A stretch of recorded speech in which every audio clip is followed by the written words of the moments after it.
For the Life of the World is a production of the Yale Center for Faith and Culture. For more information, visit faith.yale.edu. Hope is a discipline. It is not a sentiment. But what I have also learned is that living the discipline of hope in this racial world, in this white supremacist infested country called the United States of America, requires anger. I am angry. This is For the Life of the World, a podcast about seeking and living a life worthy of our humanity. I'm Evan Rosa with the Yale Center for Faith and Culture.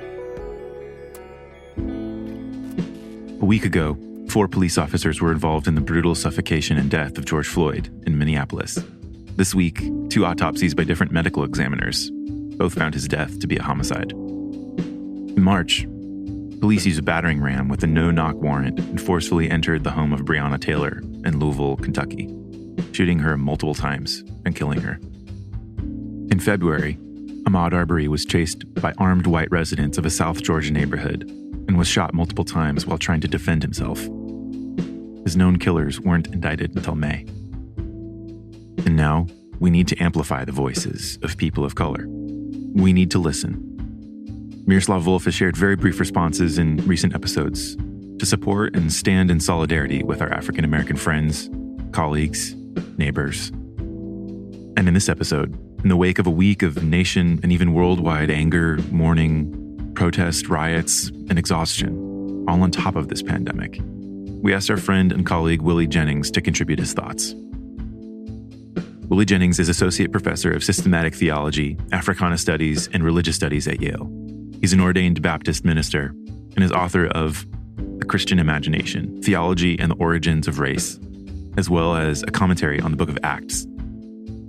You can listen to Willie discuss the impact of COVID-19 on the Black community in a past episode from May 2nd. I urge you to listen and open yourself to his thoughts and experience recounted here, entitled, My Anger, God's Righteous Indignation. Thank you for listening.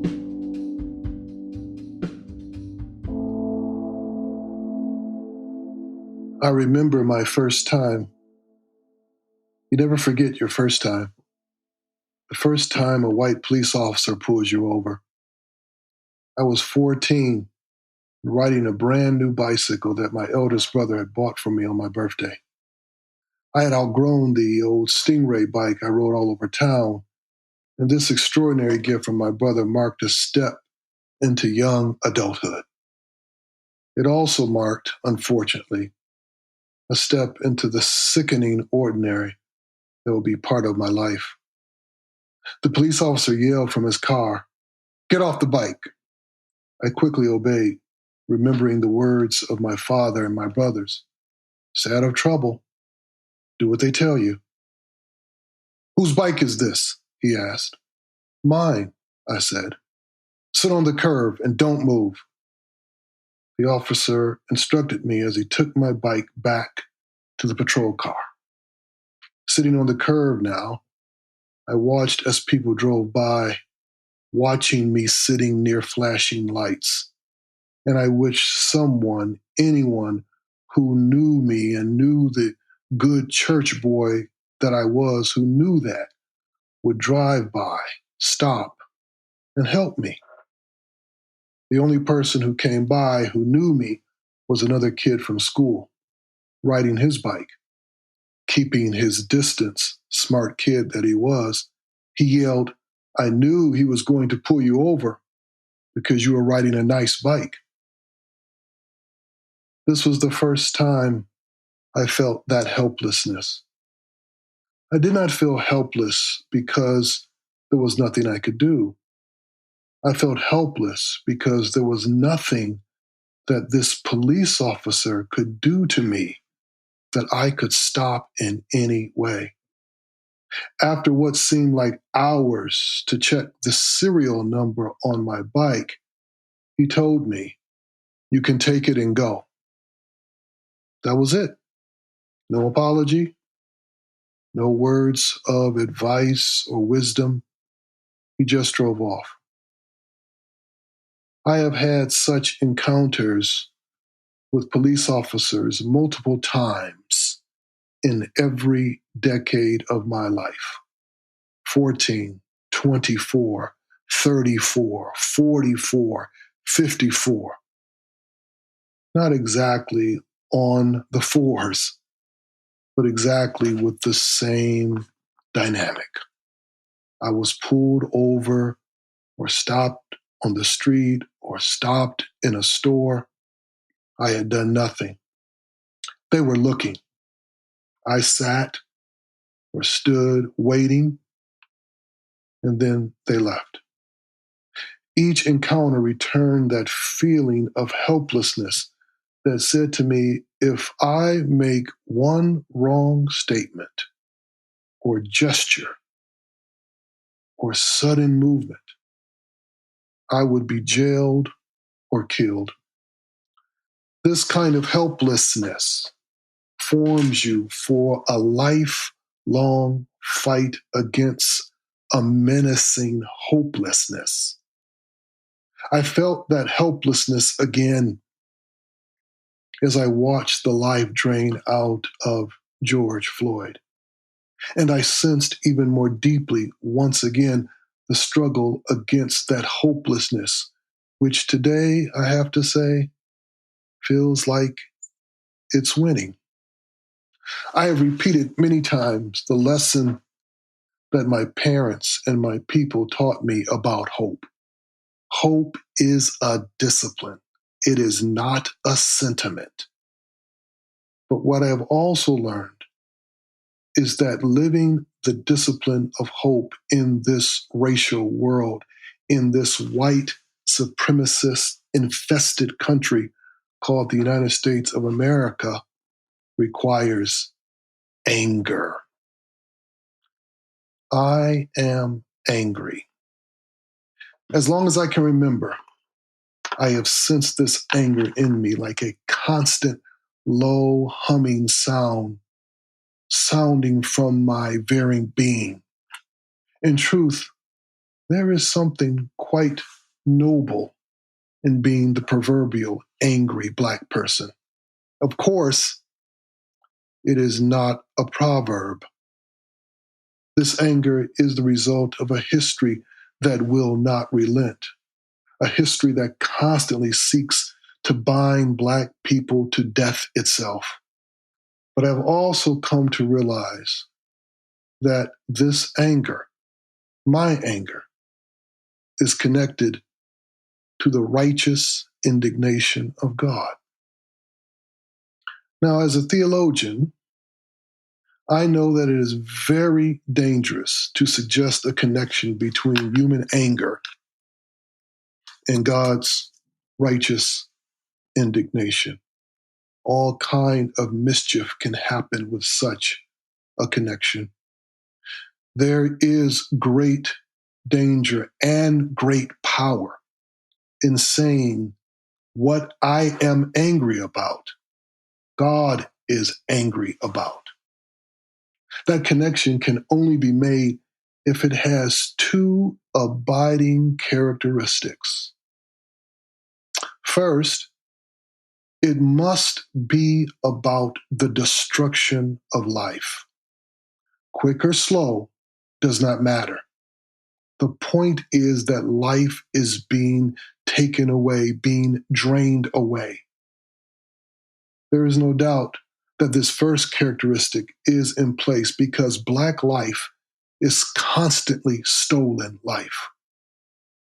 Only God gives life, and only God can take back life. There's always been the height of hubris and idolatry to think that we can, like God, take life, especially when the taking of that life is to protect property or a particular economic and social order. There is a second characteristic that is necessary if that connection is real. It must be shareable. In fact, it must be shared.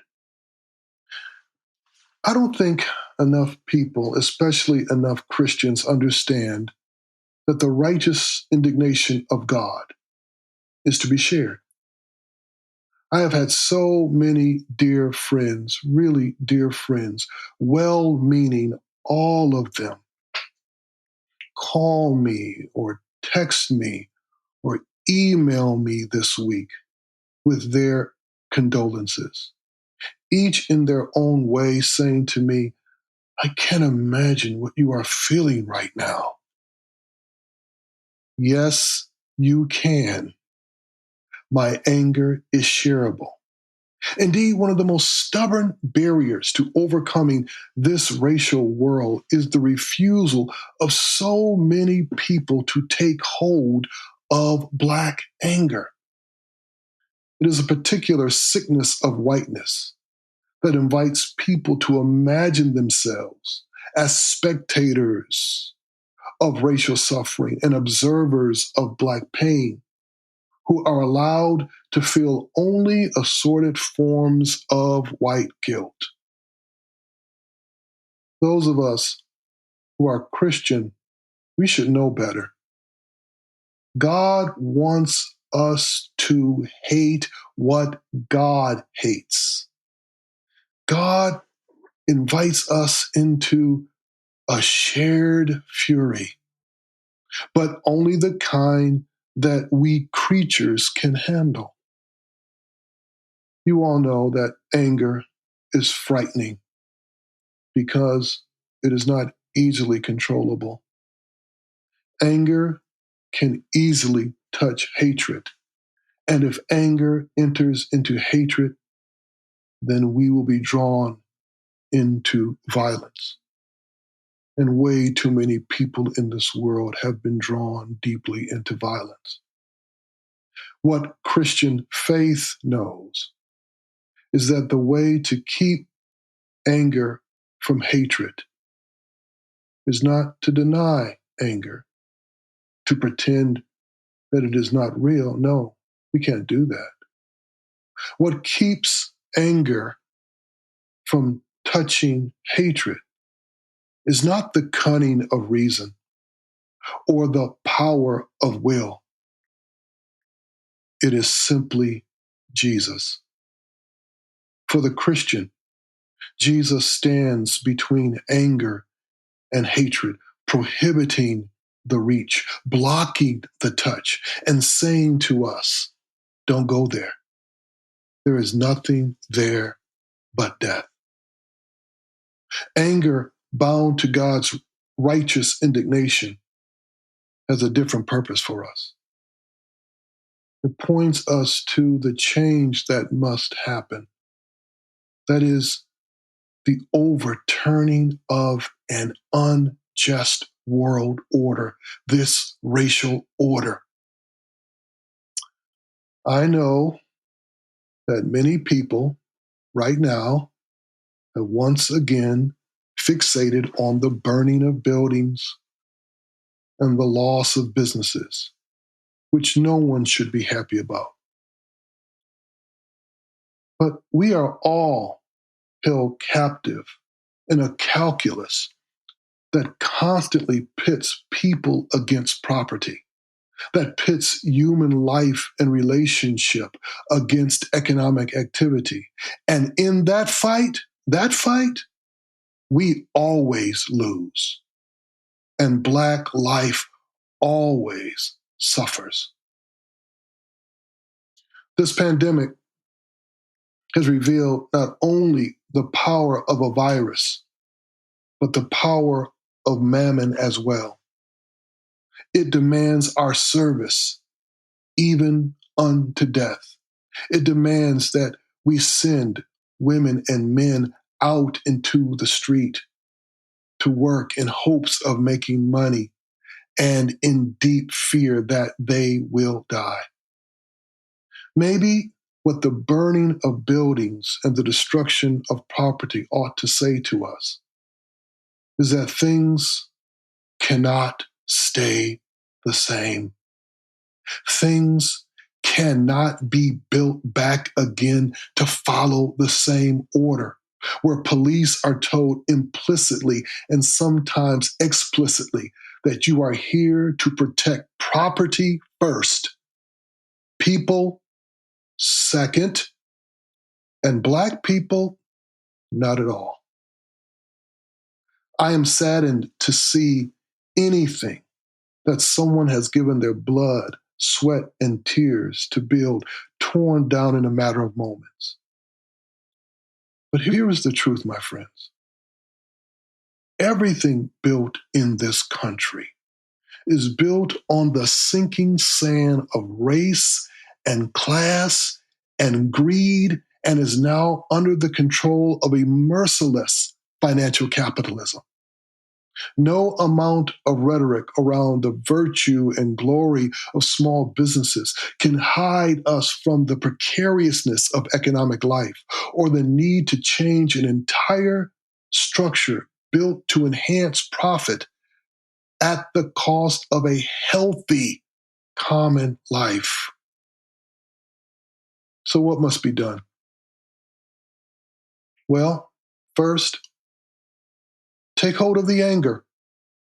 Take hold of the anger. Respecting the differences between people, different cultures, different contexts, does not mean denying what must be shared. Do not confuse the Black experience with what so many of us are experiencing right now.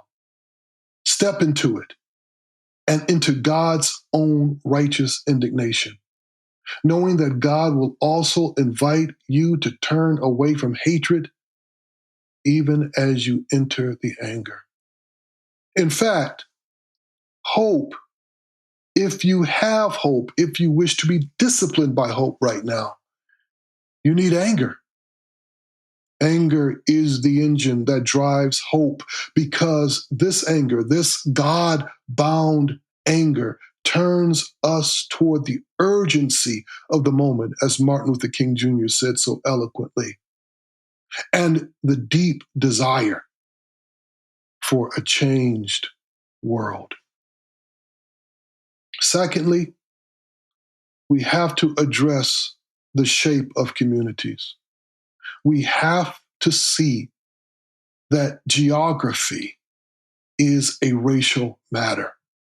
So many injustices, so much violence, so much death and despair is built into the very shape of neighborhoods, of communities, of cities. Almost every Black life that was taken by police acting as though they were at war, was taken because Black people or people of color were in places where they should not have been according to the social and economic order of things, or where they were imagined as threat, and the police imagining themselves as an invading force. We have to take seriously the way communities are shaped that already predispose them toward death and violence. We have to take seriously the deep ways segregation shapes how we see each other and live, and our expectations for how we ought to live. A segregated society is already a violent society. Segregated neighborhoods are already primed for death. Thirdly, we have to rethink the formation of police officers, the shape of policing, and the processes of criminalization as we rethink the reshaping of communities. I was on a panel once with a police chief and representatives from a local police force, and they talked about diversity training for their officers, and they were very proud of the diversity training that they had their officers take. And I asked the police chief, well, how much diversity training, as you call it, do you do? And the police chief proudly said to me, they have 1 full week of diversity training. Then I said to the police chief, so how often do police officers have to be tested with their weapons? And how much training do they get for their weapons, use of their weapons? And he said to me, they are trained extensively, almost from the very beginning of their time in the police academy. And then there are constant tests. There's constant practice that they have to make sure that they are absolutely expert with the use of firearms. And then I said to him, so let's think about this. 1 week training to deal with the diversity of the public and constant training to use a weapon. Does that seem like a good balance to you? The police chief looked at me quite irritated. He understood the point I was trying to make. But I was actually trying to make a larger point, that there was a formation, an ongoing formation that was necessary for a police officer to be the kind of person to use this deadly force. And there needs to be an ongoing formation for a police officer to simply function as a human being with that power. But not only the formation of a police officer, but the selection process of who winds up being police officers. And not only that, but also the shape of policing, when police are called, what police are called to do, who should be involved in any encounter with the police. But not only that, also what constitutes a crime, what demands police involvement, and what can be done in other ways. All of this needs to be rethought in relationship to, as I said, rethinking what communities should look like. I'm not a person who, at this point, has given over to hopelessness. I yet remember my parents' constant word to me, hope in God, and live in that hope. But at this point in my life, the most important question for me, especially right now, is how might my hope be shared? How might my hope be shared through the sharing not of prayers or the sharing of thoughts, but the sharing of anger, which I hope is always bound to the right God. Thank you very much.